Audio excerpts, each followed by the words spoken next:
আরশির বিরুদ্ধে চক্রান্ত? কাকই কি জেজের সঙ্গে হাত মিলিয়েছে? প্রথমে ভেবেছিলাম এইবার বুঝি আরশির জেল যাত্রা নিশ্চিত। পুলিশে দেওয়ার মতো সিন তৈরি হয়ে গিয়েছিল, আরশির নামের পাশে একটা রেকর্ড বসে যেত। কিন্তু না, গল্পে মোড় ঘুরেছে, অ্যান্ড আই এম লাভিং ইট।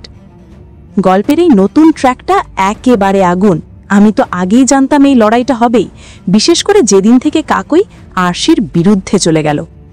এখন তো মনে হচ্ছে যুদ্ধটা শুধু ব্যক্তিগত নয়, বরং একটা বড় ষড়যন্ত্রের অংশ। চক্রান্তের জাল, কে কার সঙ্গে? সিরিয়ালে চক্রান্ত না থাকলে কি চলে? এখানেও আছে এক ভয়ঙ্কর প্লট। প্রশ্ন একটাই, কাকই কি জেজের সঙ্গে হাত মিলিয়ে আরশিকে ফাঁসিয়েছে, নাকি জেজে একাই খেলছে আর কাকই কিছুই জানে না? ঘুষ কেলেঙ্কারির মিথ্যে মামলায় আরশিকে ফাঁসিয়ে এলিমিনেট করার এই প্ল্যান কি সফল হবে? আমি তো একেবারে উত্তেজনায় কাঁপছি। এই প্রোমোটা দেখে মনে হচ্ছে গল্প এবার একেবারে অন্য লেভেলে যাচ্ছে। তোমরাও কি আমার মতো এক্সাইটেড? কমেন্ট করে জানাও, কাকই কি সত্যিই বিশ্বাসঘাতক? আরশি কি পারবে নিজেকে নির্দোষ প্রমাণ করতে? এই নতুন ট্র্যাক তোমার কেমন লাগছে? দেখতে থাকো তুই আমার হিরো, প্রতিদিন সন্ধে 6টা, শুধুমাত্র জি বাংলাতে।